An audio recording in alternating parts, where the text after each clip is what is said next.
PIPL board member Greg Williams, who is a resident of Williamsburg, Pennsylvania, and by myself, PIPL Executive Director David Hayne Menendez, who is a resident of Lewisburg, Pennsylvania. Thank you and welcome to all of you who have been able to attend today. We always kind of like to start with a prayer, and oftentimes those prayers are kind of interfaith. And so David and I are going to share the reading of this one. We hold the earth, and we hold brothers and sisters who suffer from storms and droughts intensified by climate change. We hold all species that suffer. We hold world leaders delegated to make decisions for life. We pray that the web of life may be mended through courageous actions to limit carbon emissions. We pray for right actions, for adaptation and mitigation to help our already suffering Earth community. We pray that love and wisdom might inspire my actions and our actions as communities, so that we may, with integrity, look into the eyes of brothers and sisters and all beings and truthfully say, we are doing our part to care for them and the future of the children. May love transform us and our world with new steps towards life. I ask again that people sign in with their name and place if you can figure out how to do that, and also put in a note in the chat about why you've come and what you want to learn. Please feel free as we go along to put questions in the chat. I'd appreciate that. There are some experienced folks on the call today, and I invite them to add other info to the chat. That the way that I talk about doing things isn't the only way, and so we'd love to hear from them. I'm aiming to end my presentation tonight around 8 p.m., and you may well decide to get off at that point, and that's fine.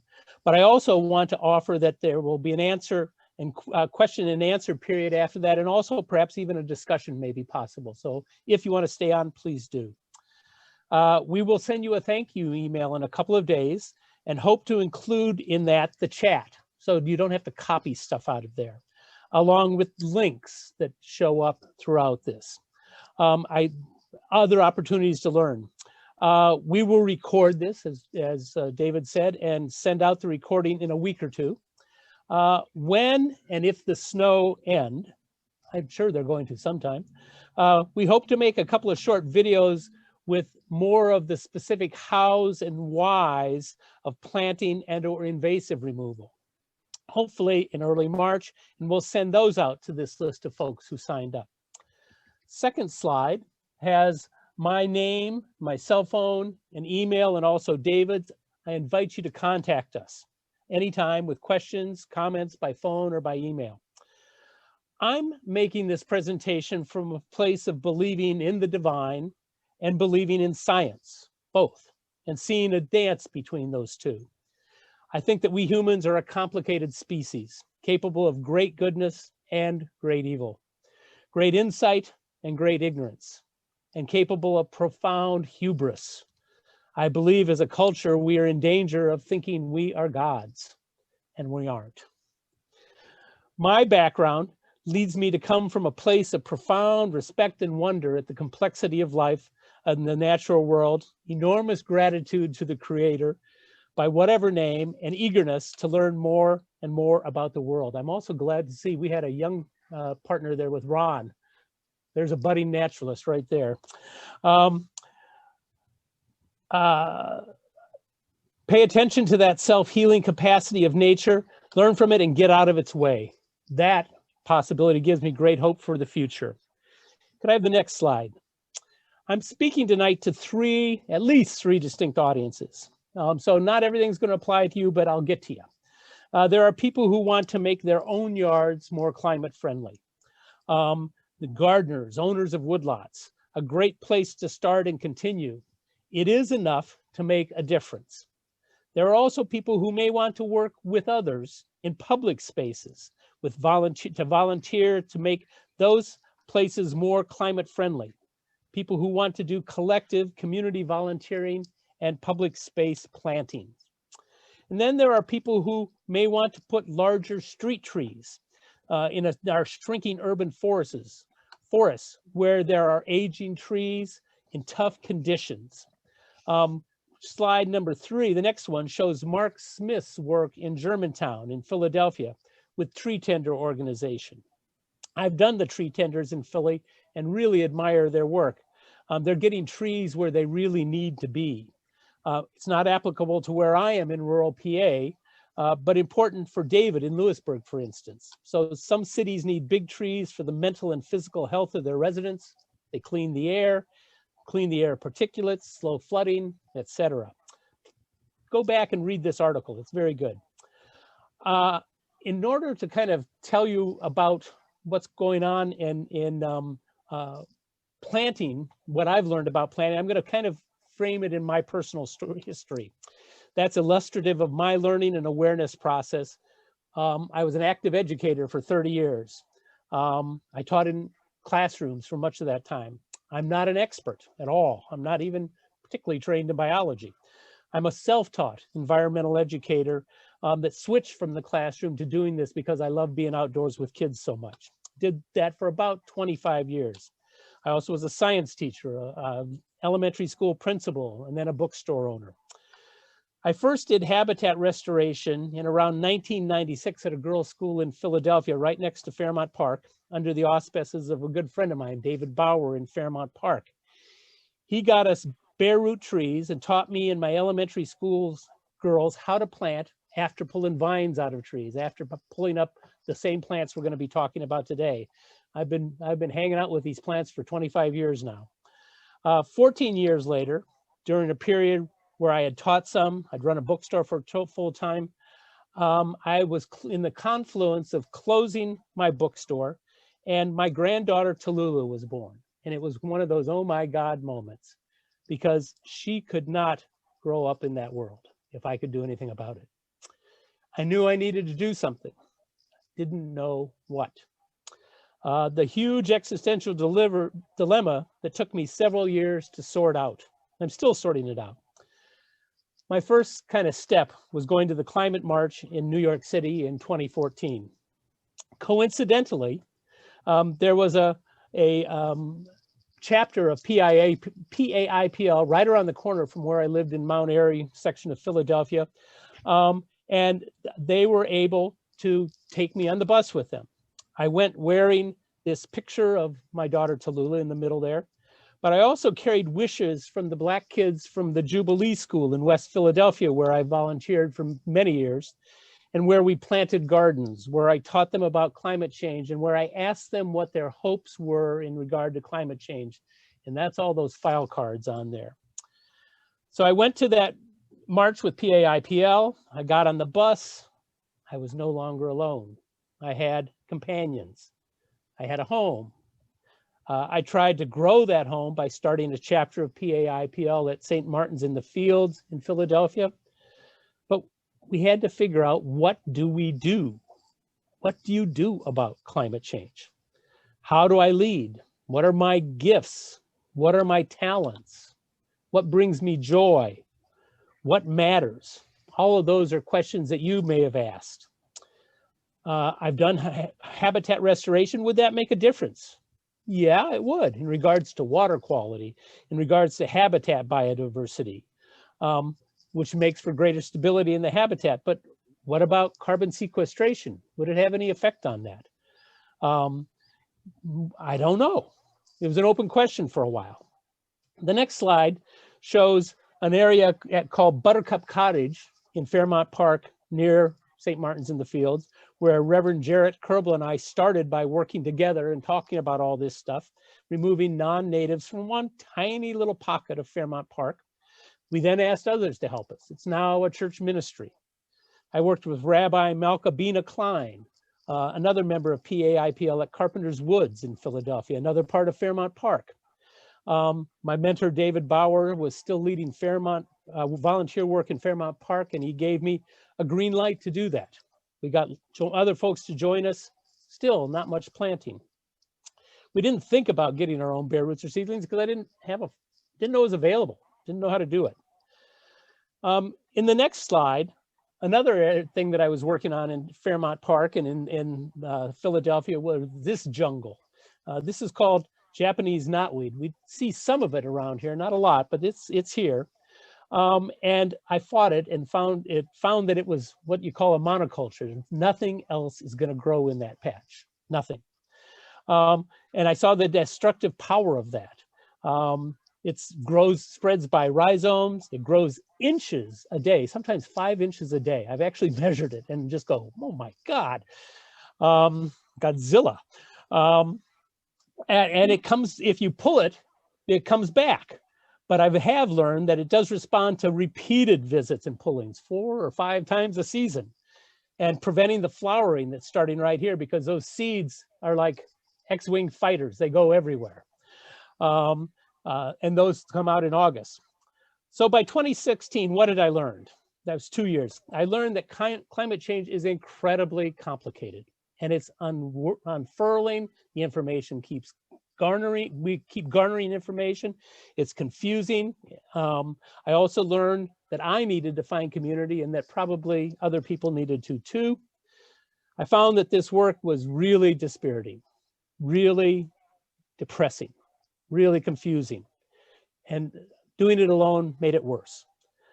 I found that I needed a moral base. For me, that was also theological. For me, it started out as my Episcopal faith. But in PAIPL, that faith kind of expanded to the interfaith perspective. And that taught me a lot and expanded my horizons and expanded my partners. And it's really one of the strengths of PAIPL, is that we come from a huge variety of faiths. You may not be a person of faith, but we'd still love to have you in our big tent.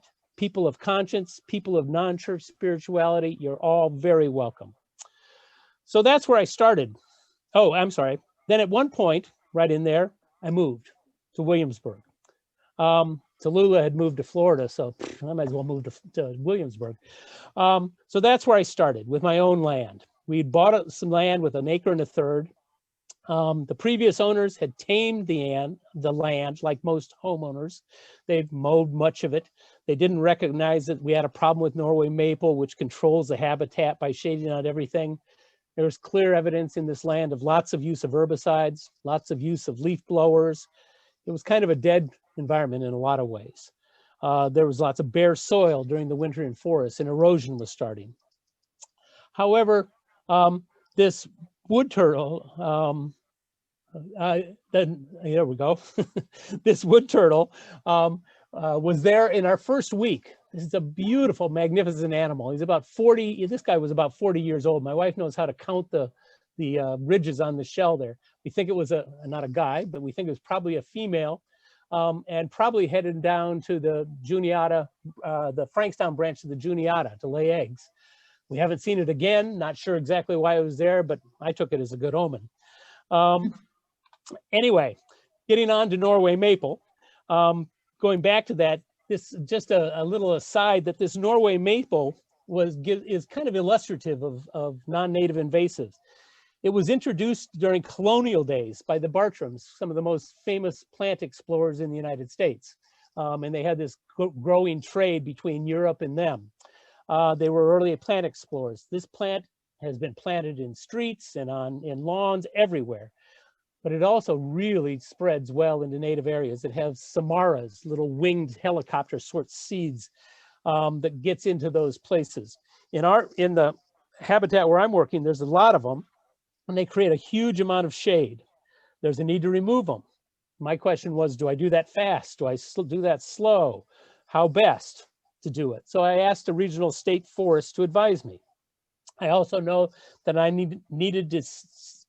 decided to build the soil by leaving the leaves in the forest, by dropping logs across that slope to hold soil and leaves, and to mulch lawn waste and tree limbs up there to start building the strength of that soil again.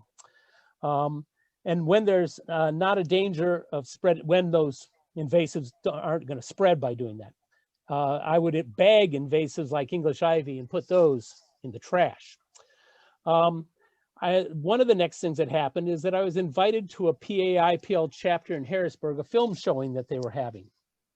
This was about habit restoration around the country. The film was called Hometown Habitat, Stories of Bringing Nature Home. And this really excited me. It was part of an answer, part of a piece of the puzzle about what I could be about in Central PA, and that would be perhaps working elsewhere. I arranged showings of this at state parks, at churches. I, by the way, still have the video and would be glad to send it around with a loop that comes back to me. If you want to be in that loop, let me know. I also encourage to buy your own either video or opportunity to view it on the website. The link is there, themeadowproject.com. Right now during COVID, they have a kind of a 2-day window for a group to watch it individually and then get together and discuss it. The filmmaker is worthy of our support. I like her. The next thing that came out of that, though, is that there was a speaker at that called Doug Tallamy. And he is an entomologist and a gardener. He's from the University of Delaware. And he wrote the book, Bringing Nature Home, the third one there, that I grabbed and read as quickly as possible. I'm now reading the update, Nature's Best Hope. And I've also read the Living Landscape one. All of them are really good. His brand new one is this Nature of Oaks. I didn't even know about that until the other day. In that book, he tells of his epiphany, that several-part epiphany. Insect populations were plummeting by about 1/3, they thought. Because the insect population was declining, bird population was declining, interestingly, by about 1/3. Because of that, there was also the weight of nestlings was declining. Again, perhaps about 1/3. Doug put the pieces together and concluded that all of that needed one more link. And that link went to the forests and to his land. And that link was that there was a preponderance of non-native species, particularly in the understory, all over Pennsylvania. Because the insect, it was depriving insects, particularly larvae, of food sources, thus depriving birds in the spring with the primary food source for their nestlings, but food source being caterpillars and other insect larvae, and thus the declining nestling success. He also connected that to his own gardening, where he loved exotic and interesting plants. Neither his exotic plants or the non-native plant invasives in the surrounding forest could be eaten by the native insects. These exotics and non-natives had evolved defenses to insects in their native habitats. Our native insects had an uneasy, co-evolving dance with the native plants here. Both survived as they evolved, and there was kind of a truce between the two. But when exotics were brought here, their defenses and the toxins in them were different and new for our native insects, who mostly couldn't eat these exotics and non-natives. So Doug Tallamy introduced and created a movement to turn our own habitats into native spaces again. This drove my vision for my land. I happened to meet Doug Tallamy at a workshop in Huntington and asked him the next question that I had. I said, what about climate change? How do native plants kind of connect to climate change? He thought they did, but he didn't have the proof yet. This film that I saw also advocating creating meadows and talked about them being good carbon sinks, that wildflowers have very deep roots that go 6-8 feet down in the ground and carry a lot of carbon down there. So I thought maybe we could do that here. The wildflowers and the exotics both feed many of those. Oh, by the way, the wildflowers and exotics both feed many of those insect species with pollen for adults, but only the native plants also feed the insect larvae, which feed the nestlings. So having pollinators isn't the whole answer. Having pollinators that are native is the best answer in terms of habitat. So our house didn't have great sun for a meadow, but we would try, and we took a chance. We tore up some of the beloved sod of the previous owner, which is a huge pain in the butt, and got seed mix from Ernst and created a meadow. This next picture shows it after 2 years. Look at that diversity and that kind of plethora of life. And each year, the number of species increased. We had about 40 species, and we're getting close to that now of seeing that variety. The height of the meadow increases. It's not particularly neat and orderly. It doesn't look like your typical cultivated garden, but it's lovely. You find it by mown paths, and it's full of birds and butterflies and all sorts of insects, bees of every kind. The next one showed that this creating, this is Pandora moth on Virginia creeper. It shows that removing invasives and protecting native plants everywhere on our land also has brought more insect life into our property. Virginia creeper is generally overwhelmed by my English ivy, which is, and so I pull it with these results. All of a sudden we have these guys here. Doug Tallamy pointed out to my surprise that trees actually have the most native insects, with some oaks hosting as many as 500 to 600 species, one species. Amazing. So one result of all this is that my wife has become an amateur lepidopterist, butterfly and moth person. And between walks on the Lauer Trail and turning on our porch light every night from spring to fall and using her exceptional cell phone photography skills, and then identifying species of moths by putting them on iNaturalist, so far she has identified in this area 310 different species. Who knew? I didn't. She didn't. Maybe you didn't. And it's a great example of how citizen science, and also a great example how these little changes, this is only a couple of years into doing this, have made our habitat so much richer. To wrap up my work on my home lawn and garden, this is an ongoing process. I'm slowly removing English ivy and trying to find replacement soil cover. For example, in this next picture, this is Sawfly larva, which aren't sawflies are not obviously butterflies, and they're on creeping sumac, a native. I've planted that sumac to compete with English ivy. The sawfly larvae are so hungry for these plants that they strip all the leaves of the plant every single year, and yet it keeps growing and expanding. Eventually, maybe I'll satisfy their hunger. I don't know. Following Doug Tallamy's lead, we have left the hosta and the daylilies for now. They're beautiful. We may change them eventually. We also added native shrubs along the edge of those: redbuds, arrowwood viburnum, winterberry, etc. We've made aesthetic compromises, and that's okay.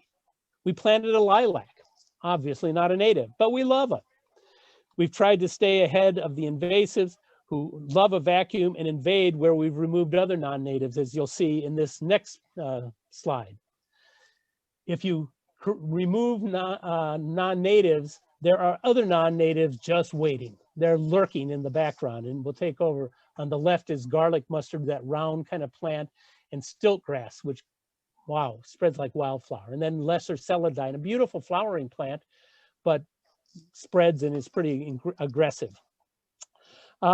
In our forest, we had to decide to girdle some Norway maple. In doing that, you kind of cut a ring around the bark at about waist high and get through the outer layer of the wood, which prevents the xylem and phloem from going up and down, and so it kills the tree. That way, the tree stays its habitat for woodpeckers. I don't have to cut it down. If it falls on its own, it's not going to hit anything. And we've also, another way to do that is a limited herbicide attack with what's called hack and squirt. And with hack and squirt, I'll make little chops in the bark into the cambium at that same level, about waist high, and I'll squirt a pretty strong mixture of herbicide in there, and then move over a few inches, do it again, and get all the way around the tree that way.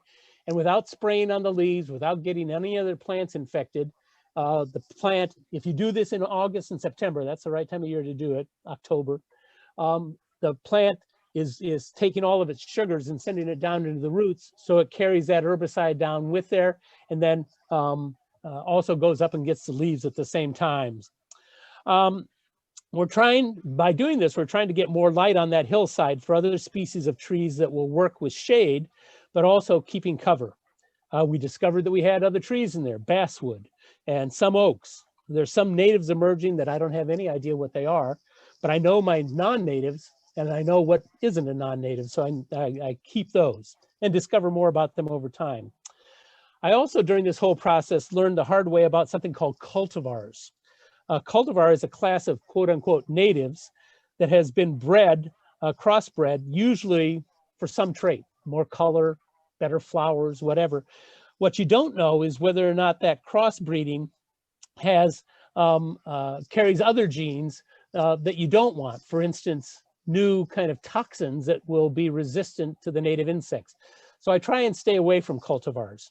A lot of times nurseries don't even know if their plants are cultivars. You know, I try and figure that out. I try and get the full name, but I also trust native nurseries more than I do local nurseries in that regard. One other thing I did for my land that you might consider is there are Forest Service consultants across the state, they're in regions, who will come out and walk on your land and consult with you. That was helpful. Second group of folks wondering how to do habitat restoration in the wider central PA community. Again, what does that mean? What do you actually do? I'd removed non-native vines and invasives before. I'd done some planting. Is that the full picture? I found that the first thing was to get out in the natural world in my yard and on the Lauer Trail and start learning those ecosystems, just paying attention and watching. Fortunately, my wife is a naturalist too, and we love to walk and naturalize as we go and talk and observe and wonder. I also then, the next step was approaching organizations that might allow me to volunteer on their land. Here we're starting to get into collaboration. I was amazed that several took a risk on me. They gave me permission to work on the land under their jurisdiction. They also schooled me about their particular habitat.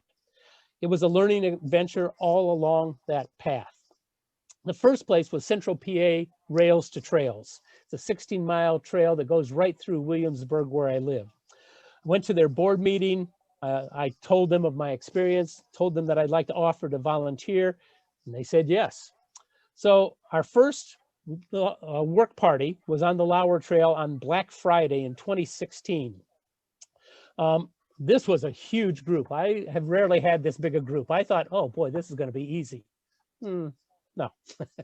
These were mainly folks from Stone Church of the Brethren in Huntington, my home church in Altoona, St. Luke's Episcopal. We're now working not only here at the Williamsburg Trailhead, but at 8, 10, 15 spots along the 16-mile trail. Some specific churches have taken ownership of a particular stretch of land. We've have had over the years hundreds of volunteers, a lot of them just one time. That's great. We have cut back lots and lots of non-natives. My count is not up to date at this point, but I think that we've planted somewhere between 2,000 and 3,000 native trees and shrubs along the Lauer Trail in that time. The next slide shows one of the most recent groups to work along the Lauer Trail, and it's from the Williamsburg Middle School over on the left. We did that just this past fall. They were supposed to be wearing masks. Oh well. But it all worked out. One of the things that I'll talk about later is that it's relatively safe out there during COVID times. These kids loved putting their names on the stakes. They loved naming their plants. They loved claiming them. They loved coming back and visiting them. And here's the real key. They loved telling their schoolmates not to mess with them. I'd had vandalism along this part of the trail. That's ended. I've got the cops on my side now, so to speak. I also in State College approached the arborist Alan Sam for the State College Borough about doing volunteering. We talked and we walked down into a Walnut Spring. He said they would eventually have a management plan there that might involve mechanical removal of non-natives using forest mulchers.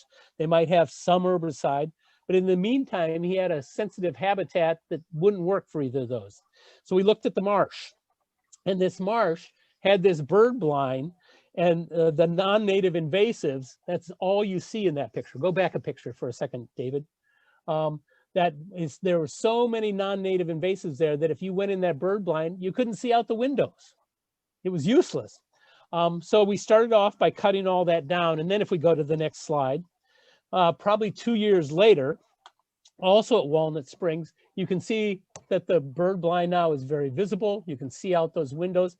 But you also might notice that there's this low shrubby growth in there. That's privet and bush honeysuckle, which we had cut down to the ground 2 years earlier, and that's how much it grows. So you have to be kind of persistent. Vigilance is necessary until we plant natives and they get the upper hand. We learned a new approach after seeing this, and that is that we started pulling out by the roots these plants whenever we could, and then hanging the roots up in a nearby bush to dry and die. I found out that the hard way that privet with roots will reroot and keep growing if you just leave it laying. But we found some surprises. At some places we found maple leaf viburnum, a totally new species to me that's a native, and these redbud volunteers that started to show up. This one had this fascinating insect damage around it, these little ovals or arcs of leaves that cut out, and I used that to identify that this was being done by leafcutter bees, solitary bees who would take that little piece of redbud plant and put it in a cavity where they were going to lay their eggs and then lay their eggs in there. I love finding these, by the way. These appearances of volunteers was so encouraging. It meant that we didn't need to fill in the whole area with new plantings, that nature was healing itself if we got this junk out of there. So now I keep an eye out for volunteers. We nurture, protect them, mark them, learn from them what used to be there and what other companion plants would do well there. We connected with some women at the Huntington County Conservation District, and I'd recommend connecting with your conservation district. We also did some work at Camp Golden Pond, a Girl Scout camp in the area. We work at the campground of a commercial cave at Lincoln Caverns. We've worked around the edge of a retention basin on Easterly Parkway and State College. Presently, we're working on the Bell's Gap Rails to Trails, which is now just in Antis Township, but they hope to expand all the way to Altoona, and we hope to work with them along the way and plant as they are building the trail, which will be a good opportunity. At all these sites, we start with non-native invasive removal. So collaboration, talking about that. I also collaborate with other groups that are doing this work. I went to a wonderful event called the Pennsylvania Dcnr Riparian Forest Buffer Summit. That's on the next slide there, David. This is designed for state park folks, county conservation officers, Stroud water research people, invasive removal people, all the pros. I was the new kid, I was the rookie, but I got to hang out with them. And they were all doing one particular kind of habitat restoration, riparian buffer. And I was kind of doing that at all the 3 sites where I worked. I was working close to water by coincidence, but also learned that most of these folks were doing that riparian buffer work where farms were, where fields or grazing cattle went down to, into, and through waterways and thus polluted them in what's called non-point source pollution. That wasn't my situation, and likely that won't be your situation. I was in way over my head in this group, but learned the language of all of this, saw different perspectives. None matched me exactly, but all were very helpful. I also, you have an opportunity to go to one of those summits in a couple of weeks. This year, there's an opportunity for you to go virtually, March 10th and 11th, to this 2-day event. It costs all of $15. And you will be awash in information. I invite you to join me. I think it goes from 10 to 4 those 2 days, and you can jump in and out as much as you want. I also connected with a group called the Mid-Atlantic Invasive Plants Council. They love to spray. And I learned a little bit about spraying and learned a lot about non-natives. What did I learn from all these folks? I learned that there are lots of different perspectives on how and why to do this work. Mainly, a lot of folks are concentrating on water quality. My emphasis is on climate change, and I didn't hear much of that from folks yet. So I started introducing that. I did a little proselytizing of my own. Biodiversity weren't at the forefront of their work, but it was mine. That didn't matter. We all are getting the same results. If you find a mentor in an organization where you can learn more, take advantage of it. There are lots of them out there, including conservation districts, etc. I learned that from the hundreds of volunteer responses, I learned that there's a hunger among climate activists to go beyond cleaning up their own carbon footprint, writing letters, all important things, but they need to do something that has concrete and visible effects and makes a difference. There's also a great willingness to learn new skills.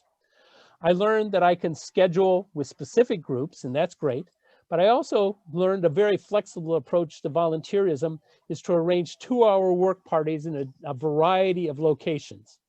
I offer that opportunity to a large email list through weekly to monthly emails to a list that in my case has grown to over 300 people who have worked or have expressed interest. I like this way of doing this work. It's okay for the recipients of the email to not come. 99% don't, but they're always welcome, and they will come at some point. I do ask people to let me know if they are coming so I can plan. I sometimes, a lot of times, work by myself. I love that. I also sometimes have one partner. That's great. A lot of talking can go on. Sometimes I have 20 and I'm running around like a crazy man teaching everybody. School groups are looking for service opportunities. I'm getting more and more of those. And interestingly enough, these groups have this interesting diversity. There are some people who just love to plant trees. There are some people who love to pull non-native trees out by their roots. There are some people who love to cut them down. There are some people who love to bring their chainsaws and do bigger work. There's people who want to learn to identify species. I let all of those interests flourish and they all feed our work together. I learned that there is great power in volunteers and that the community building that comes with it is good for all of us. Thousands of hours of volunteer help over the years have accomplished much. A few people who are the backbone of those volunteers tend to be septuagenarians like me and some others out there, I think. They have the time and the interest and the motivation. This should be fun, and it is. And it's within the reach of septuagenarians. So what else do you need? The next one shows that you need tools. I have a great collection of tools, shovels, loppers. I lose them all the time. I need to buy more. I find them next season sometimes. That's okay. Little oil. But people can bring their own. I do have an endorsement here. Fiskar makes great loppers. Couldn't recommend them more highly. They're affordable, work best, and last the longest. I love drain spades, by the way. Ron bought me my first drain spade. Ron Porter on the call here, and it's a wonderful tool. The next thing you need to learn to do is identify the non-natives that are most troublesome in your area. If you're going to be removing, you may be lucky and just have a place where you can plant trees. I don't. I need to create areas. This shows a link here. On the one on the left has a whole list of all sorts of species that are in Pennsylvania. I went down that and found the ones that are most interesting to me. I linked on them, and so something like the privet link on the right came up. It's actually a two-sided page. I'm able to print it out two-sided. It doesn't talk in botanical terms that I quite frankly don't understand very well, and it gives lots of pictures. It's very helpful. It also shows lookalikes. It's always good to know what the lookalikes are that are native, so you can kind of do a little distinguishing. My situation is that I work in public forested areas with invasives. The ones that I have copied are Norway Maple, Tree of Heaven, or Ailanthus, Vine Honeysuckle, Oriental Bittersweet, Privet, Bush Honeysuckle, Multiflora Rose, which these last group can reach 12 feet and become kind of the new understory, kind of edging out all those native plants. And once you kind of create some open space, those non-native herbs like celandine and garlic mustard and stiltgrass come in. So I would suggest that you kind of get an arsenal of plants that you think you might come across. I've learned 3 good rules of thumb in regard to identifying non-natives and working with them. 1, if a plant has leaves that show very little insect damage during the summer, they are probably non-natives. The natives will probably have holes in them because the native insects have been eating them. If a plant has been chomped on, it's likely a native. Not always, but likely. If in doubt, leave it be and come back to learn more. First rule, do no harm. I use iNaturalist to help identify. A lot of places I work, you don't have cell service, so that doesn't always work right away. There are variants to that identification tool. It's a cell phone app, by the way. Non-natives tend to hold their leaves longer than most other natives. They get their leaves earlier in the spring, and they lose their leaves later in the fall, which helps them have an advantage. And it also helps us, though, find them. If most of the plants have lost their leaves and there's other plants there, that's a good clue that that may be a non-native. I've also, I find that identification is a matter of practice and learned ability to look in new ways. It has kind of a Zen aspect. You kind of got to start picking out one or two species that you know and then kind of grow that. And it just takes practice. Cut yourself slack and give yourself time to do that. I've also found it useful to change my mindset on non-native invasives. I had to in order to not get too compulsive. I'm already pretty compulsive about this. It's hard for me to drive down the road without kind of looking and seeing how many non-natives are out there. Kind of makes driving a little dangerous. These guys are not the bad guys. They aren't evil. They didn't will to come here. Humans almost universally brought them. These non-natives are here to stay. There's no eradication going on here. That ain't going to happen. They are incredibly well adapted to our habitat, plus have the advantage of being immunity to being eaten. And we need to learn how to live with them in our habitats and create space for biodiversity and natives that do feed insects. Human intervention is necessary. Our habitat is not natural anymore. We caused the damage. I think we should be correcting it for our own good. How to remove those non-natives, or at least give natives a fair shot of competing with them. As I say, I'm pretty cautious about using herbicides, particularly spray, for my own health and because I just don't know how to do it well enough to not hurt other things. I've seen power line companies spraying streams of herbicide that kills everything, and that just drives me crazy. Also, most of the plants spaces where I work aren't allowing herbicides. So we decided instead to cut herbicides as low to the ground as we can. We get rid of this mountain of plant material in several different ways. Sometimes we cut it into small pieces and let it lay and decompose and build the soil. That's good, but time consuming, but does allow you more space to plant more natives. There's a lot of them, sometimes we cut where there are a lot of plants, we cut at the base of a plant and build mounds of them and create a shelter for birds, animals, etc., habitat. And not too close to other trees where vines could climb up the pile of dead non-natives and then go and climb up a tree and kill it. In an area that might eventually have a forest mulcher come in, like in Walnut Springs, we will hide them. Basically, we make little tunnels into some other areas where there's natives and then just stuff all these natives into there, like loading a closet full of toys. These aren't toys though. Eventually, we discovered that at damp times of the year, in particular, privet and oriental bittersweet and bush honeysuckle can be pulled up by the roots. So can Japanese knotweed, but it has increased capacity of spreading where you do so. Japanese knotweed is also like ailanthus, one of the big bugaboo plants now that is spreading the insect whose name I can't think of, who's chomping all of our native trees. And that they grow in colonies. You pull one, a root breaks off and another one pops up. Over time, you can keep this up and wear out the plant's resources, but do need to do so several times a season. You can use hack and squirt with ailanthus, and I have done that in some places, and Rails to Trails has permitted a paid spray, a paid naturalist who also has a spraying license to do that. We're hopeful that that will open a lot of space and stop the spread of those ailanthus.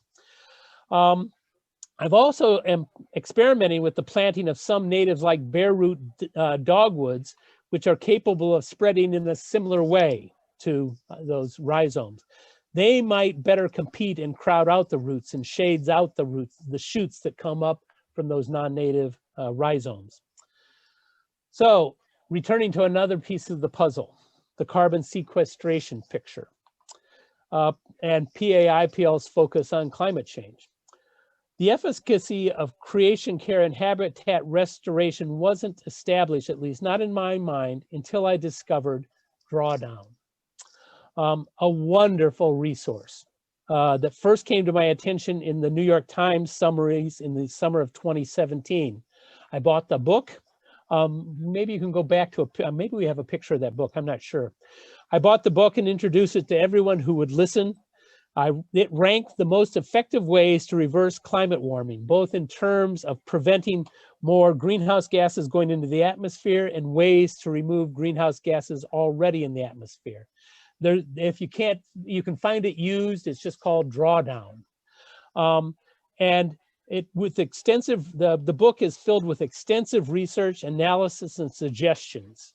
This information is useful not only in natural solutions like ours, but also in so many other approaches. There are 80 of them analyzed that together, drawdown.org thinks will solve the problem and get us to the point of what is called drawdown, the point at which instead of increasing the amount of carbon in our atmosphere, or actually not just carbon, but also greenhouse gases, instead of increasing it, we start to bring the curve down.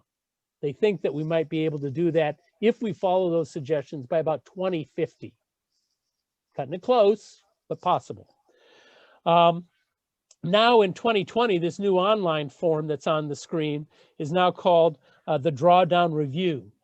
Same information, but updated much more frequently. And in that, the Drawdown Review, in regards to both the books and the online review, temperate forest restoration, when you go to the next slide, is projected to play a significant part in removing greenhouse gases. That's what we're doing, is temperate greenhouse or temperate forest restoration.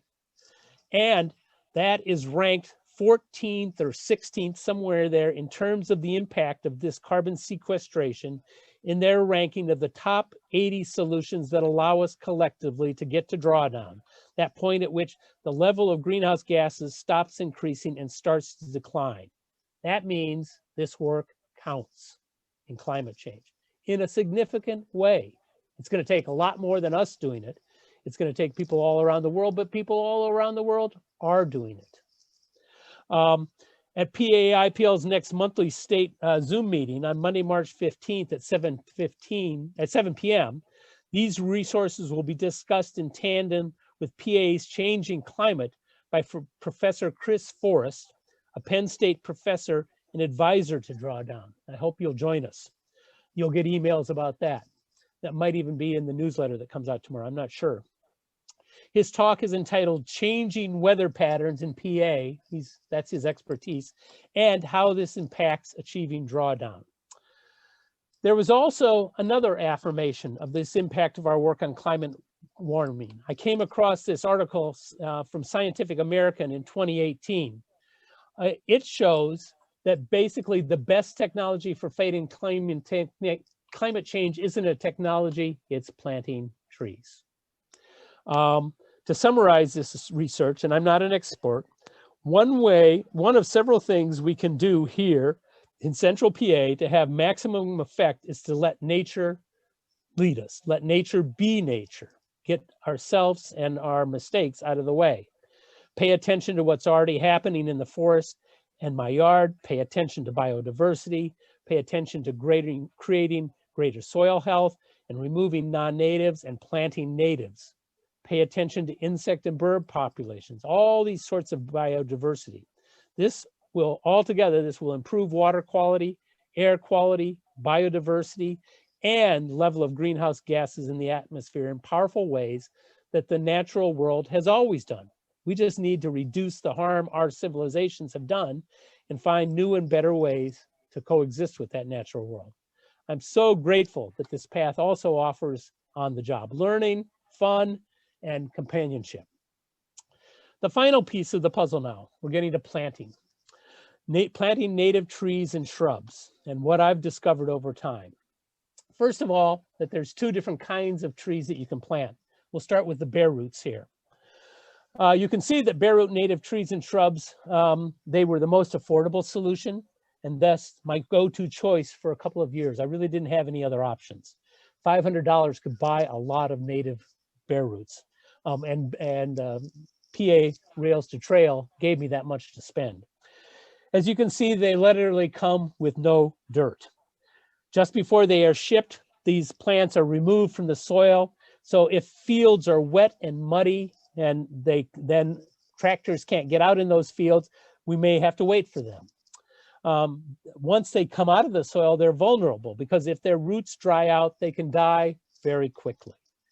You can, just before they, wait a minute, thus the advantage of them is that they can be shipped in bundles by FedEx in plastic bags, many trees bound together, covered with moisture, but not wet, not really wet newspaper strips or sawdust or any number of things.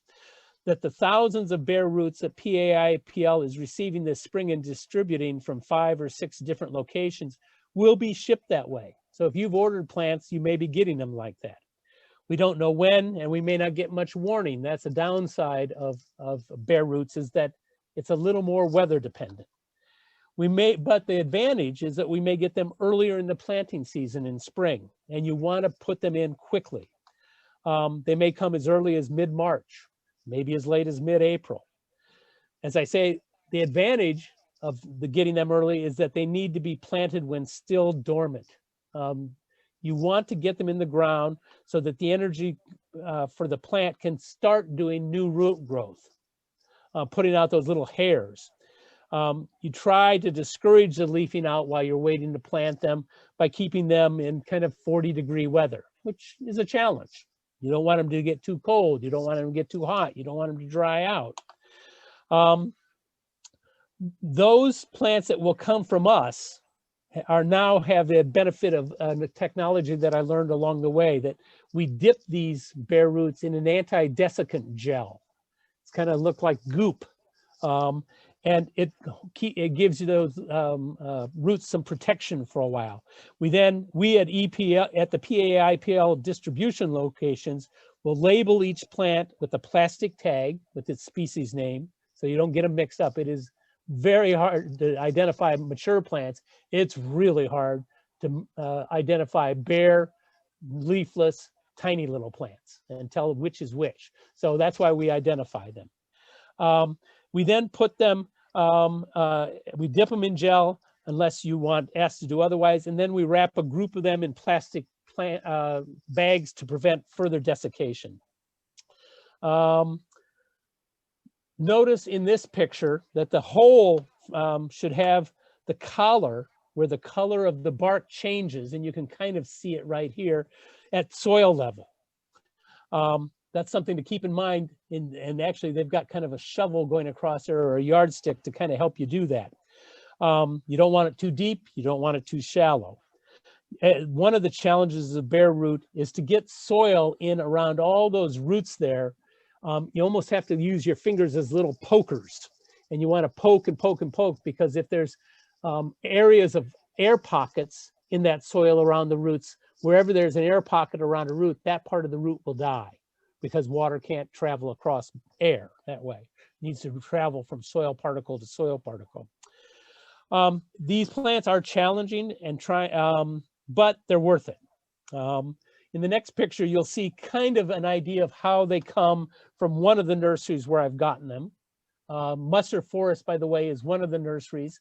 And this gives you information where you can go and see what their costs are in case you want to buy your own, what species are available.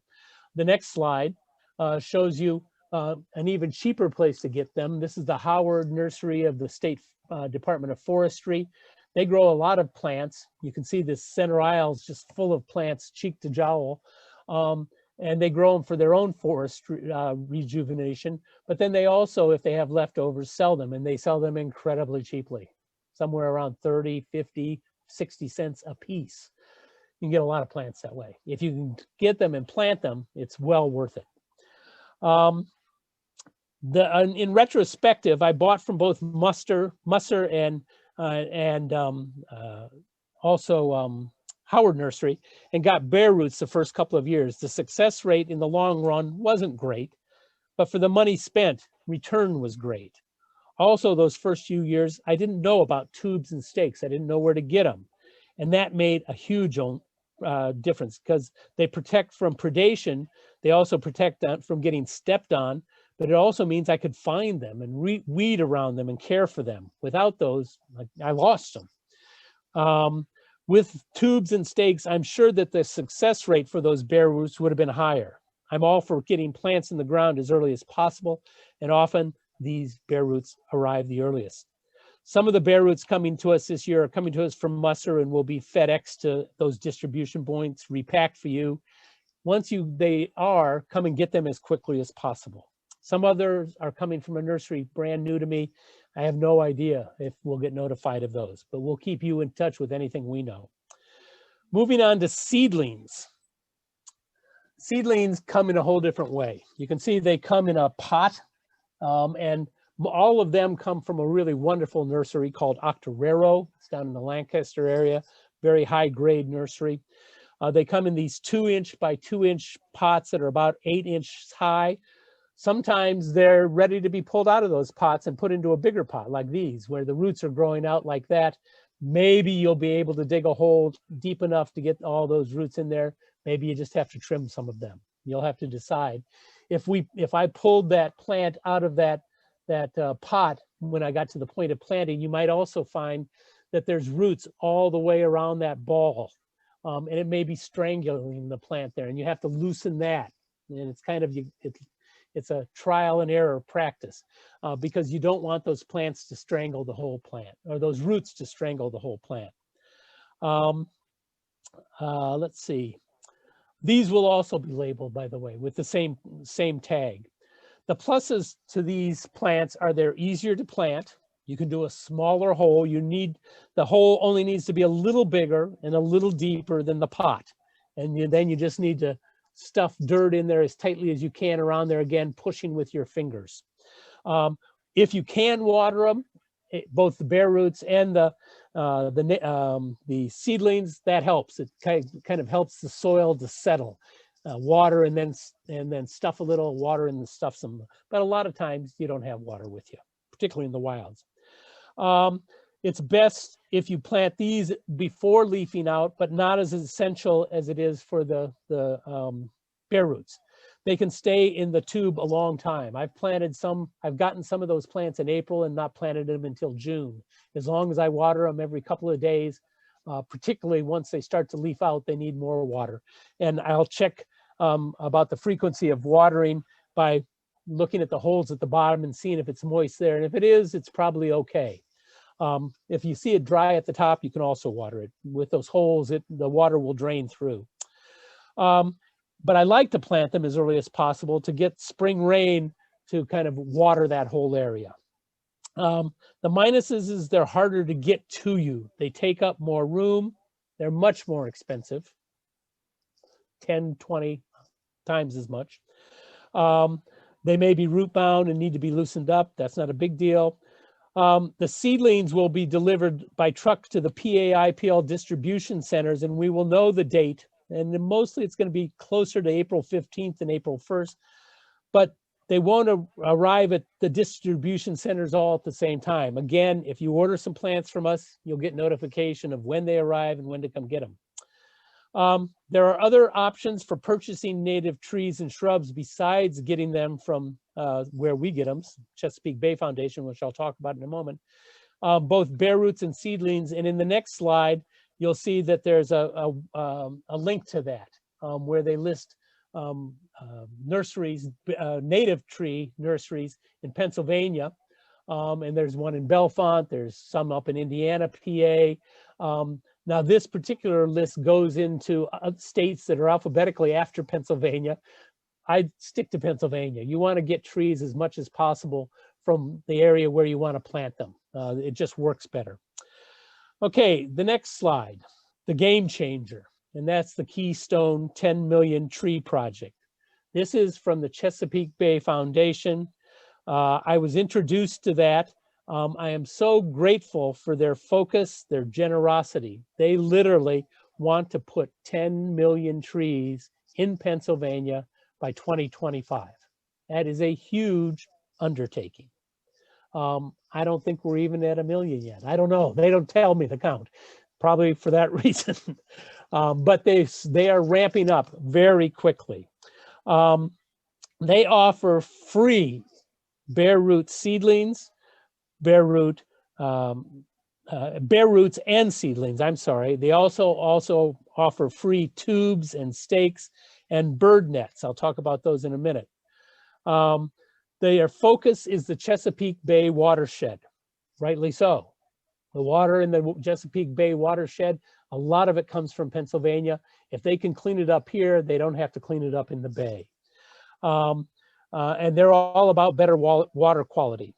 Sometimes they are willing to go beyond the Chesapeake Bay watershed. There's about 5 watersheds in Pennsylvania. They let you kind of sneak into there, and we're trying to do some of that sneaking into Pittsburgh, into Philadelphia. That'll take a little time. Sometimes they're even willing to have you get trees that can be planted further away from waterways. They have oaks, they have red maples, they have sugar maples. Those are not wetland trees. They are open to working with us. I first learned of them at the Dcnr Riparian Buffer Summit, and then starting getting trees from them in around 2018. The majority of native trees and shrubs that I have planted, I've gotten from them. They saved me a huge amount of money, gave me much better trees and shrubs to plant, which is a much better chance of success, and taught me and supported me. I'm going to a workshop with them tomorrow for the next 3 days to keep that learning up. Last fall, I made this amazing discovery. I'd ordered too many trees. My eyes are always bigger than my appetite.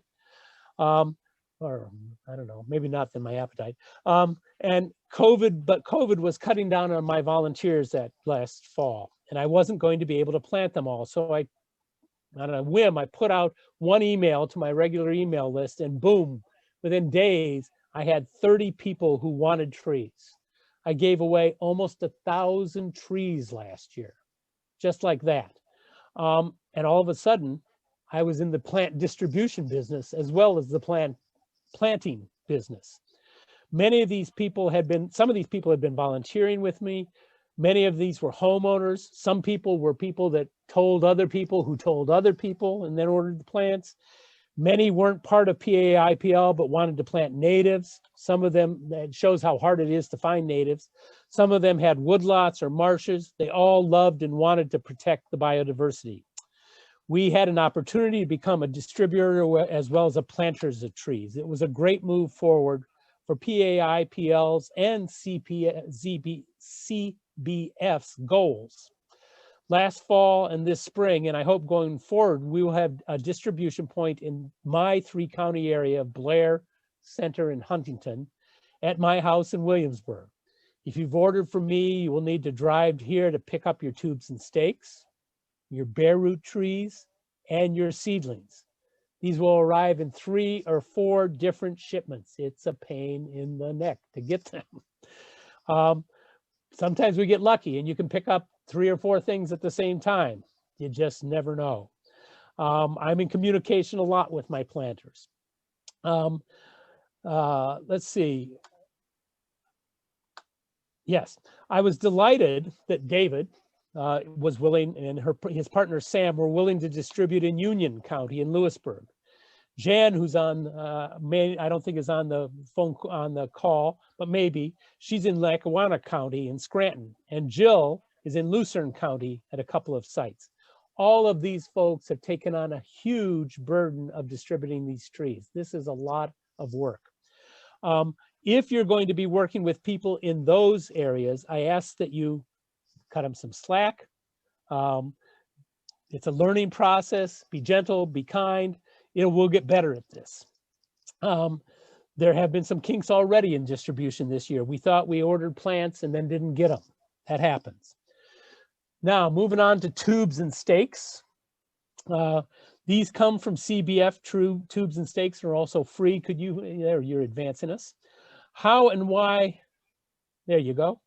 How and why to apply bird nets to the top of the tall trees. Let me just tell you briefly that these tubes in my Prius here on the right are the tall tubes.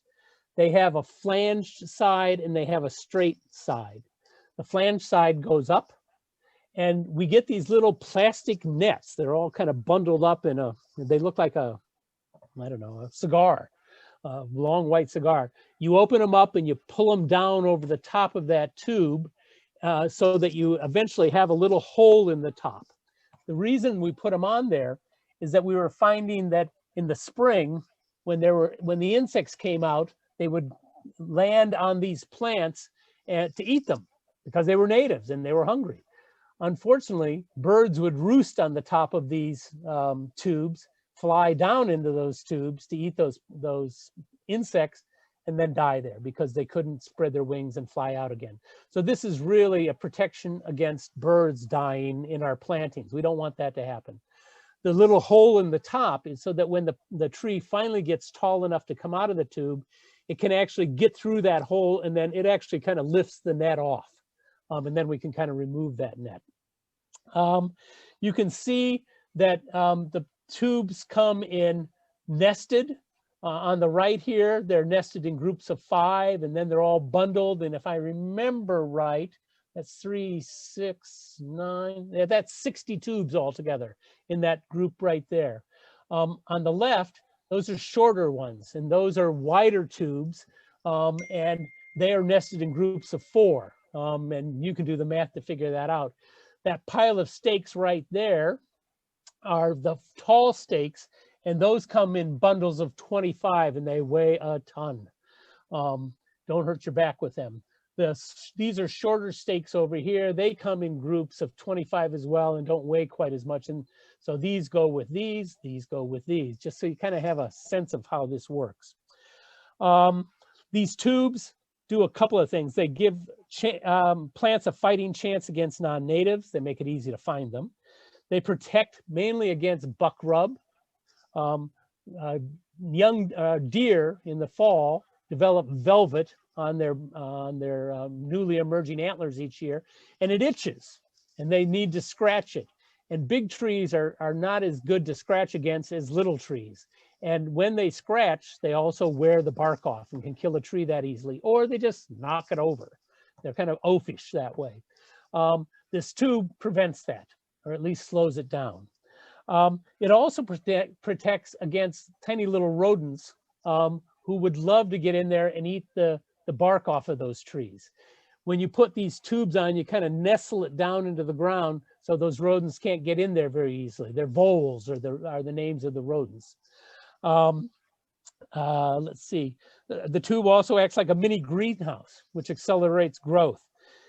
Some of these tubes may stay on the trees for up to 5 years, depending on the growth rate. Oaks grow real slowly and easily can take 5 years.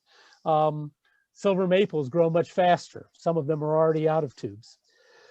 And it also depends on whether you have deer pressure. Just a little point that I want to put out there, this allows the trees to get bigger and stronger and better able to survive buck rub. But one of the downsides is that when they get out of that tube, when they've been growing in the tube, those trunks aren't feeling any wind pressure. And because they're not getting any wind pressure, they're not getting stronger. So you want to let them get out of the tube and be in the wind for at least a season so they get some trunk strength. And so that when you take the tubes off, they don't just go flop over. This is a look at what bringing home the tubes and stakes looks like. You can see it can be big and bulky. You may need bigger trees, or bigger pickup truck would be great. Though you don't necessarily want to convey these plants in a pickup truck without a cover. These seedlings here in a pickup truck would lose all their leaves, and that would not be a good thing. So you need to, if you put them in a pickup truck, you need to kind of protect them somehow. And again, this gives you an idea of the height of these things and the heights of the various plants. The trees come to us in flats. This little thing down here that says Gramos had 25 of those tubes in it. Last year, we also got some bigger pots here. We're not getting any of those bigger pots this year. You may get your 2-inch seedlings in these containers if I have enough, and actually I probably do.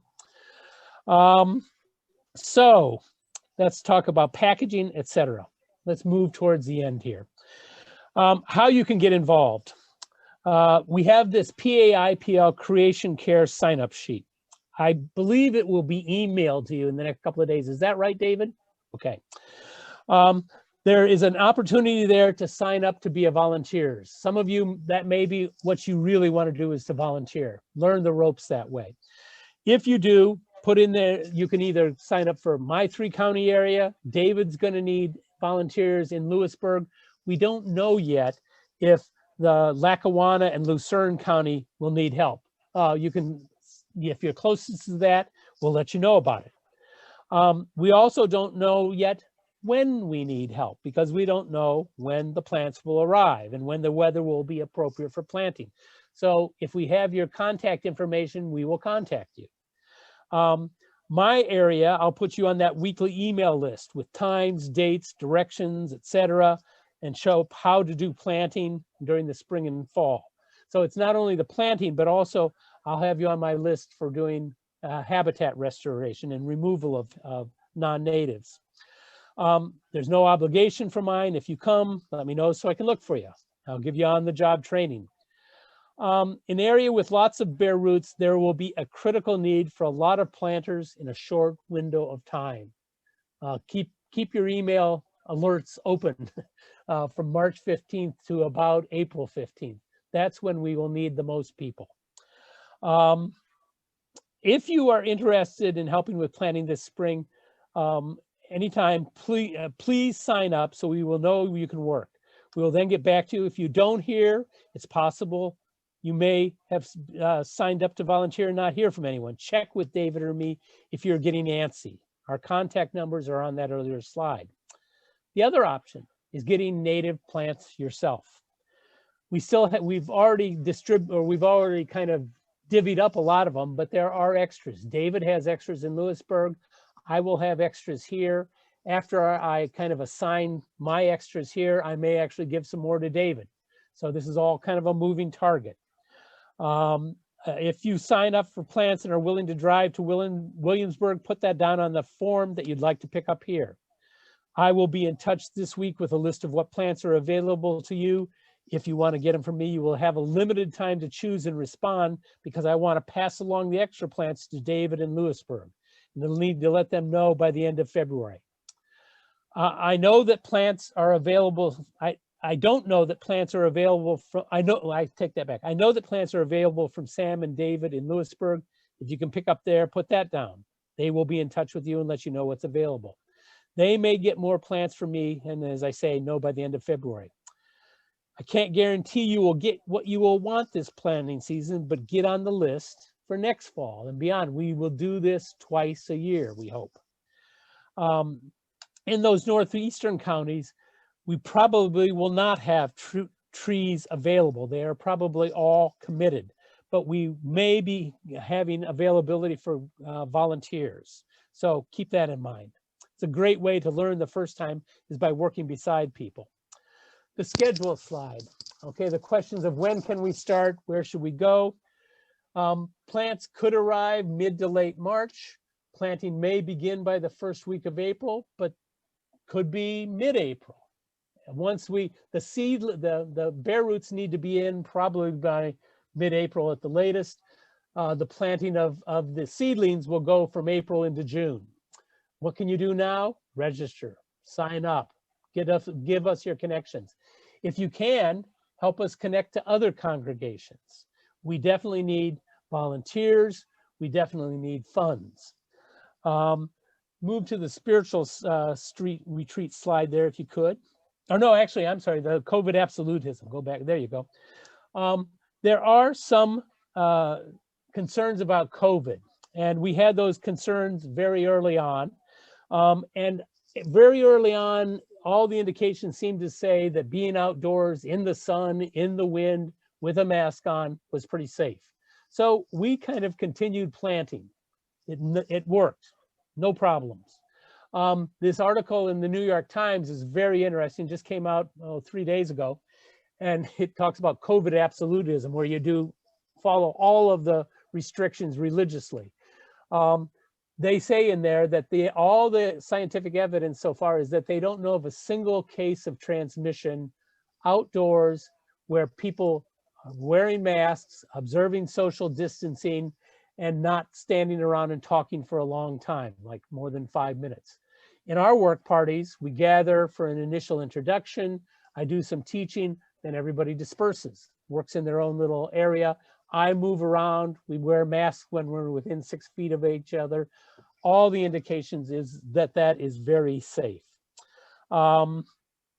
Spiritual retreat slide, the next one. I do this work because I love being in the natural world. You might too. I love learning more about the beauty and complexity of that world. I love the community of volunteers and planters I get to hang out with.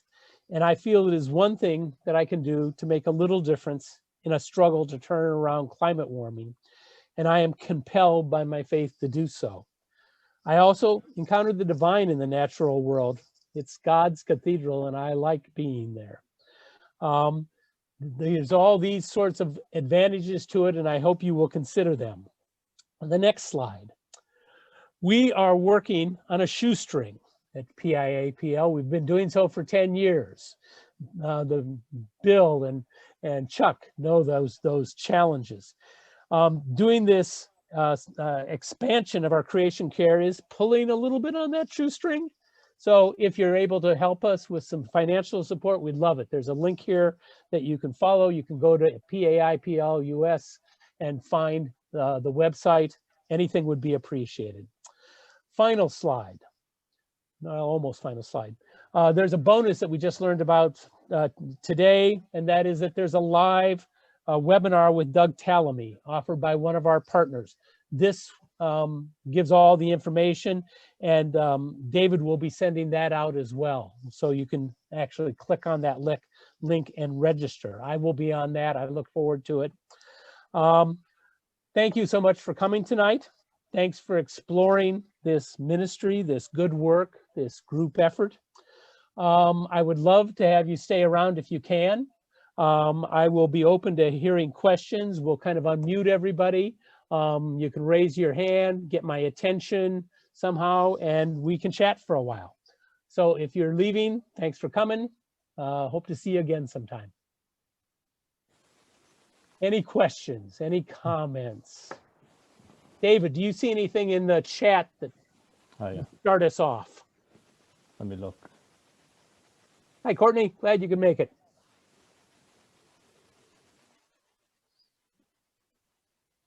Raise your hand if you have a question. No real questions in the chat, just lots of complimentary things, which is nice.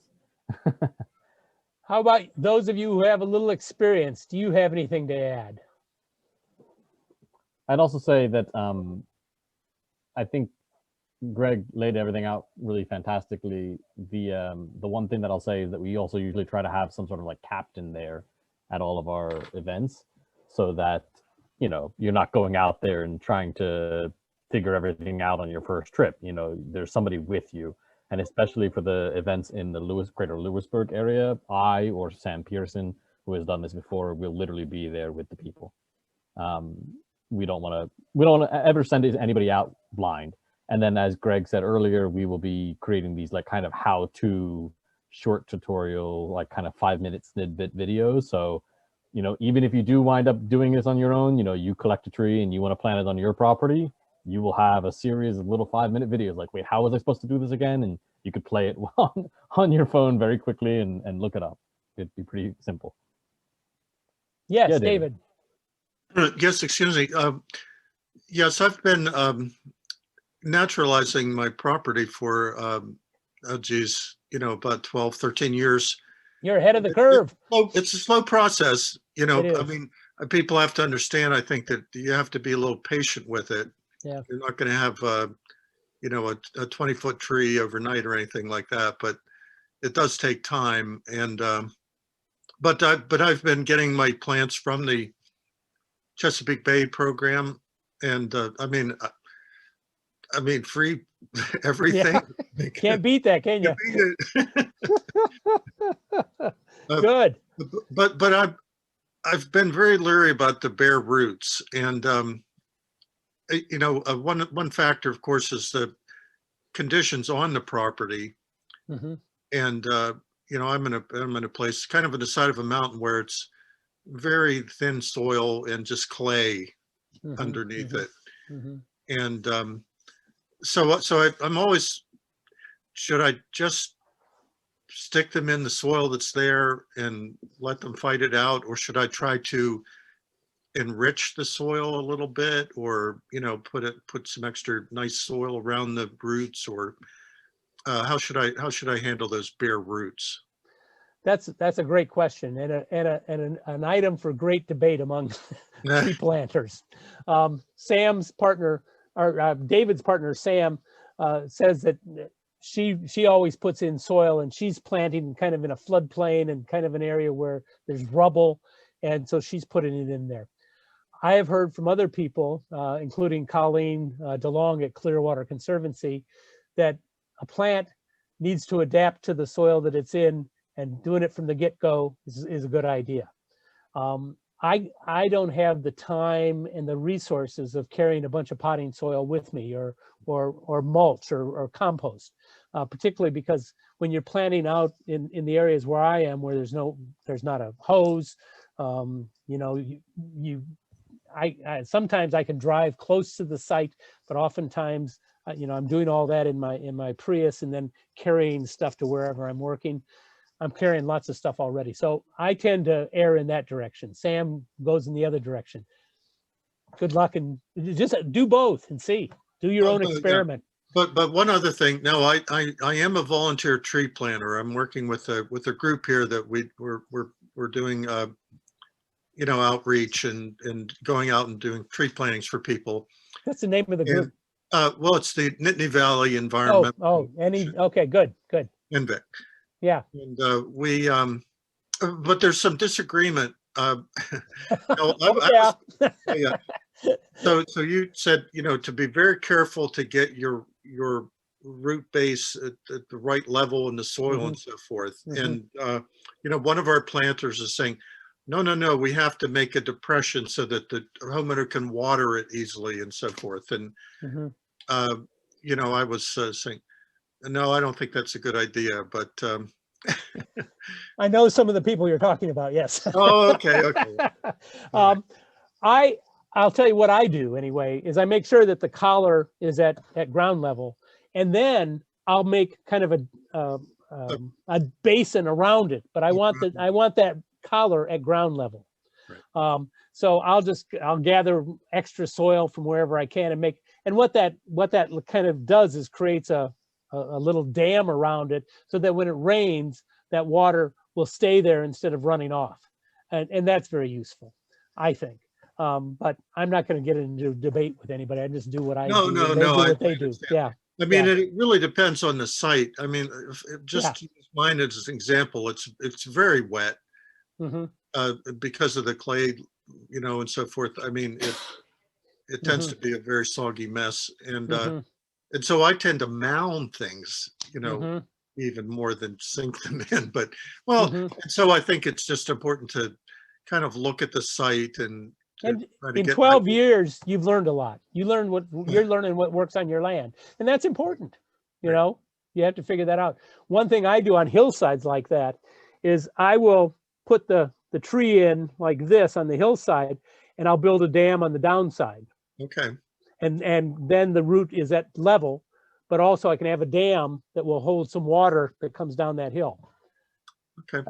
I'd also say that the making sure that you're choosing appropriate plants for the amount of moisture in the soil. I mean, like when we're selecting, I mean, and we don't always get to choose what we're going to get, but when we're selecting where we're putting them, it's very much like, these are the ones that can be next to the creek in the flood zone. These are the ones that don't need to be in the creek by the flood zone, and making sure that those decisions are made in advance as well is pretty fundamental to it, because you could put the wrong plant in and it's going to never survive beyond the first season. One other thing that I didn't mention in here is that Sam has a colleague who is works at the County Conservation District, who has created a little list of all the trees that are available and then color coded them according to how close you can plant them to a flowing stream and how far away, which is also a gradient of how much water they need. And we will distribute that to everybody. That can be a helpful tool. And I've been mentioning to the people who plant with me that there's two resources that I use to try and figure out what is good, what native tree, what habitat native trees like. And one is, it's the Missouri Botanical Garden. And the other is the Morton Arboretum. Both of them have websites with lots of information about natives. And you can put in there and get a kind of a printout. And I actually print out these pages about them that talks about how much sun the plant needs, how tall it's going to be, how wide it's going to be, what soil needs are, whether or not it can survive being with walnuts, for instance. Walnut trees, you may not know it, are what are called allelopathic, which means that their roots and their leaves have a chemical in them which discourage other plants from growing there, but it doesn't discourage all other plants from growing there. And so it tells you if it's tolerant of walnuts, for instance, which all of this gets more complicated. And the more complicated you get, the more you learn and the better your plants are. But sometimes you just got to stick a plant in the ground and hope that that's the right place for it. And I've done a lot of that. And sometimes I've been right and sometimes I've been wrong. And that's how you learn. So Courtney unmuted a few times. I'm going to let her go first, and then Amy has her hand up as well. Who me? Yeah. Go ahead. Oh, yeah. Thanks. So I actually have two questions real quickly. Sure. Greg, how long have you been doing this? Well, here in Central PA, about 4 years now, 5 years. Oh. Well, I'm in my 5th season. Yeah. Okay. Yeah. Okay. And then do you all do anything in Eastern Pennsylvania? So I live near King of Prussia Valley Forge. So we have the tree tenders in Germantown. That's Okay. the closest, like, more established program. But I will say, like, some of the other mainline congregations, like Joy, when I spoke to her Unitarian congregation, Joy also Berge? expressed an interest. Yeah. Mhm. No, Joy. No, sorry. Baxter. Joy. Baxter, Oh, okay. yeah, Joy Baxter, Sorry. right? Okay. And I want to figure out a way of doing this. Like, either if we have leftover trees, we can definitely, as Greg said, take them outside of the watershed. Or if we can, well, if there was like money raised to get some of these trees, as Greg said, they're not expensive to get. We just need to have a place to put them and a team to put them in, and locations that we know that we can plant them. If we have all of that in advance, like next season especially is open. And I'm also trying to do street trees, which require more likely, as David was saying, bare roots, because the seedlings you can't put in as a street tree in my municipality and in most, but a bare root that has a sufficient size can be planted as a street tree. And So- they actually will be giving away the bigger trees at some point too. Yeah. Yeah. One of the things I'm thinking of, there's this little nature center near me called Mccaig Nature Center. Is it on anybody's radar?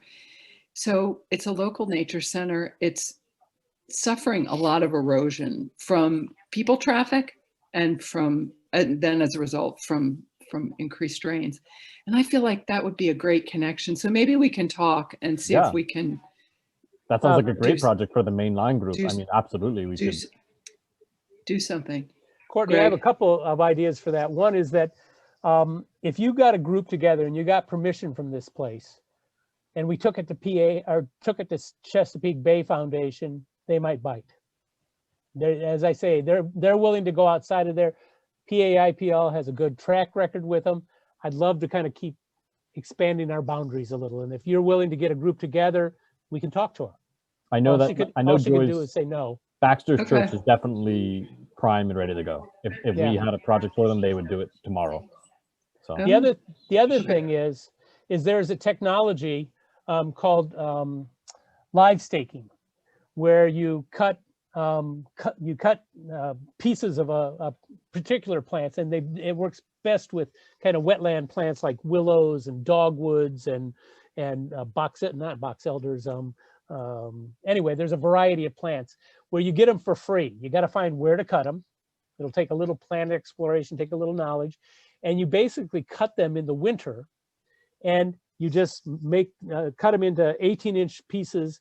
You kind of do this kind of cut on the bottom of them to indicate that's the bottom. And then you take a stake and you just drive them in the ground. And you try and get them in the ground about 2/3 of the way. And during the winter, you know, you can only do it when the ground's not frozen. You can only do it when there's not a lot of snow. But if you get them down in there, they start to root during the winter. And sometimes that first year they will actually start to sprout up in the top, but most of their growth is going to be roots. By the second year, you've got plants. And they grow quickly because they're all rhizome spreading plants. You can also order, if you can't find them, another way to do it is you can order a bunch of them from Musser Forest or probably from Octoraro. And it's much cheaper to buy live stakes than it is to buy plants. And you know, I could come visit. I'd love to come back to Pennsylvania or Philadelphia and see friends. So if you want, I could come and consult too. Okay, I'll see what I can find out. Okay, good. Thanks. Thanks. Thank you, Courtney. Amy? Yeah, I just want to express my gratitude to Greg. I've been working with him through Juniata College and then also with the Abbey Church. And I always feel like we must be his only project because he gives us so much of his energy, but he's working on 1 million projects at the same time. But I'm a little compulsive. But I do agree that it's he's one of the sort of the secrets to managing us has been that he is able to work with the kinds of with our scheduling needs and where we have energies. You know, I don't know, I'm coming from a Spanish background. I don't know anything about the work except that I'm passionate about doing what I can to mitigate climate change. So I've really appreciated that. There's a lot of energy on campus now at Juniata around carbon sequestration and sort of quantifying our carbon footprint. I work with study abroad, and so that's a potential move for the college to look at what is it that we're doing when we travel, you know, thousands of miles, and is that the right thing to do? So we're probably going to go to some sort of plan in which we try to quantify in some way what is a volunteer hour working with habitat restoration, what does that mean, and or can, you know, so with many different options.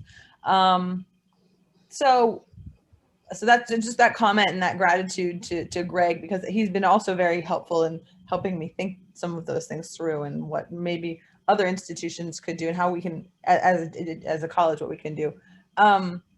This is sort of a question for you, Greg. So when we get in there, students think, oh, we're just going to go plant trees.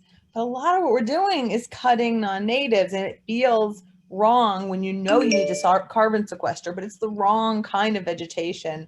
So my question for you is, you know, is there any way that I can even put that into a carbon calculator? Because I'm essentially releasing carbon, but I'm doing the right thing in the long run. And then how do you talk to volunteers about that? Yeah, I would address it as a short-term loss for a long-term gain. Yeah, and I have that same problem with Norway maples. It's really a problem with my conscience for Norway maples because those are big suckers that I'm killing. You know? But I'm killing them so that there will be more biomass in the long run. And that biomass will be more biodiverse in the long run, and that a more biodiverse habitat is a more stable habitat. And I think we need all those insects and plants that are in our environment, and losing them would be a tragic loss that hurts us, hurts our efforts to stop climate change. And one of the things that gives me some interest, or pause anyway, is that the quantification of carbon sequestration is still not an exact science. I've heard some people say that young growing forests between 5 and 50 years sequester more than old forests. I've also heard that old forests sequester more than young forests. I'm not sure, but I do know that in Pennsylvania, one other key to this is that young forests are an endangered habitat. Because we had this huge forest, we cut it all down, we grew it back, and that's kind of what we got now. And with the non-native invasives in there, and particularly the herbaceous or the understory, there's no understory, there's no young trees coming, and there's a lot of animals and insects that need that understory. For instance, here on the Lauer Trail, the cerulean warbler is a relatively rare bird in Pennsylvania, but it's on the Lauer Trail because there's areas where there's emerging forests. So you weigh all that, and I don't know that we're doing the right thing. I'm taking a guess. So my two quick additions to that would just be that for the old forest, new forest element, that you need to think about the fact that, like, let's say you had all tremendously massive mature trees. That does sequester a lot of carbon, but like you're thinking about trees only as singular entities rather than like levels of vegetation. So like as Greg said, like having those low-lying vegetation, mid-rise, like not only all of the biodiversity things, which I think Greg hit right on the head absolutely with what he's saying, but like if you have a mature forest, you basically get one big load as opposed to having one big load and a medium load and a small load. That's a healthy forest. And I even remember from like very early on environmental studies classes that I was taking, that like calculating the health of a forest by like the density of what you're able to actually see. Like if you can see 5 feet, 10 feet, 20 feet, it really says something about that forest because of the healthiness of what's growing there. But that doesn't mean anything if it's a monoculture. If you have one thing, like you said, like those knotweed, that is not good for anything, because all you will have is these giant trees and the knotweed, and then nothing else grows, and there's no other biodiversity, and eventually those trees will die. Those big trees will die, and you will be left with knotweed, and then that just kills everything. Aside from that, I would also say like the removal of invasive species beyond the biodiversity element, if you're not burning them and you're I mean, it does capture carbon, it just doesn't actively capture carbon after you remove them. But as Greg said, you're not just removing them, you're removing and replacing. So I mean, it's the idea also, like, is it bad to cut down a forest? It's not great to cut down a whole forest, but if you cut down a forest and you use that wood, it still has carbon captured into it, and then you grow a new forest, so then it captures new carbon, and then it captures new carbon. So like forestry isn't in of itself an evil if it is done in a way that is responsible and regenerative of the soil, the biodiversity, and the trees themselves. So I mean, I think this is what Greg is always pursuing, is levels of care that are complicated. I will say, like, for the whole presentation as a whole, it is clearly a lot of information and a lot of care and a lot of learning, as David and Greg have both said. But like, we're not expecting anybody to be doing this all on their own. So I would also say, Amy, I've been meaning to reach out to you, and Greg did actually give me your email, that for Juniata and for other colleges, for mission trips that are non-existent, or study abroad, or any sort of like charitable activity that a Greek life or an organization would have done in a normal year that is not possible, PA IPL is available. We have so much that we could do if we had 1,000 college students across the state. I mean, think about like back in the day where suddenly you had like college students, or like people not going to college for a year, those types of gap year students. Right now, everybody's basically a gap year when it comes to doing good in the world. And let's do good in the world to repair our environment now. And then at the same time, and we didn't spend much time on it, but that slide that I put in there about mental health and socialization and everything else, it's an opportunity to get out and be safe. I mean, like, how many of us would rather spend the day outside? I mean, I'm looking outside, and I was writing the newsletter saying, like, you know, it's the end of winter. We're all looking to the horizon.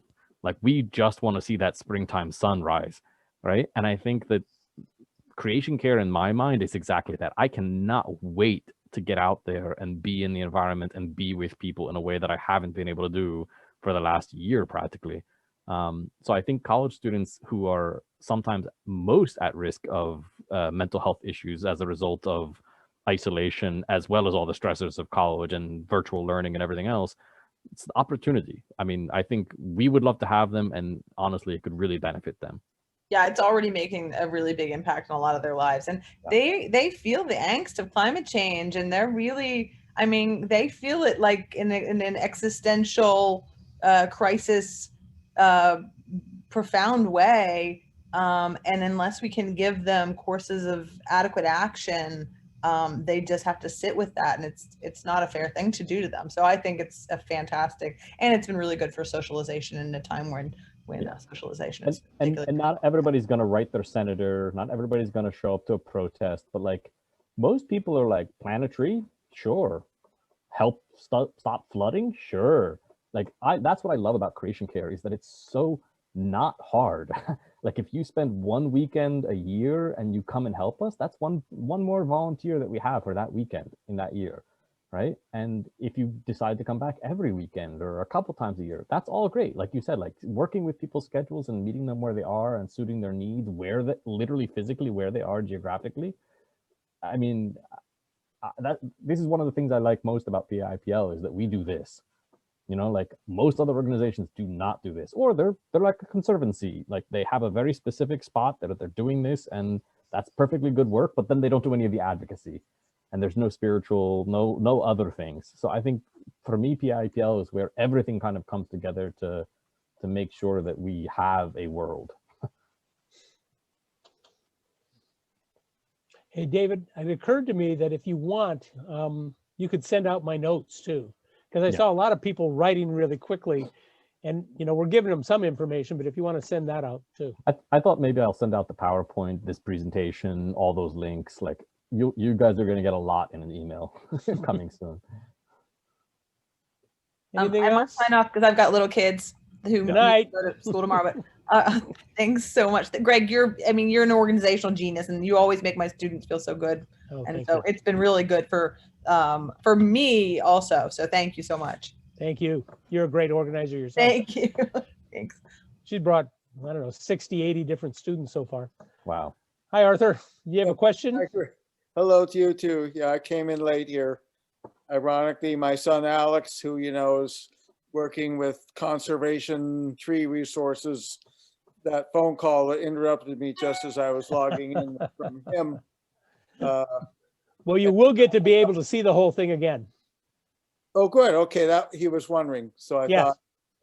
thought, I guess I did not interrupt the meeting here. I hope. Oh, no, not at all. Not at all. Right. But No, yeah, I'm it's good sorry. to see I'm you. sorry you missed it, but you'll get it all again. Good, good. Yeah, I had another Zoom meeting at 7 that I had to do. It was the only time it would be. Yeah. And but I logged on as quick as I could. Yeah. Yeah. And you originally organized, so we have your email.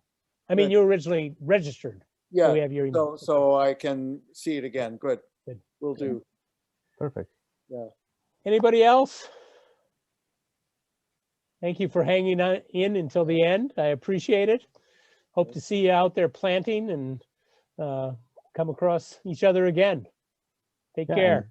And Thank you so much. Very, very good. Thank you. Good. Any Yeah. ideas, locations, anything, please just let us know. I mean, like I said, we're open to it, and we'll make it happen. I mean, Greg and I are out there figuring it out. So thank you all Thanks. so much. Thanks, for coming. David. Thank you, Greg. Sure. Blessings- Thank you. Blessings to all. Good night. Okay. Take care. Take care too.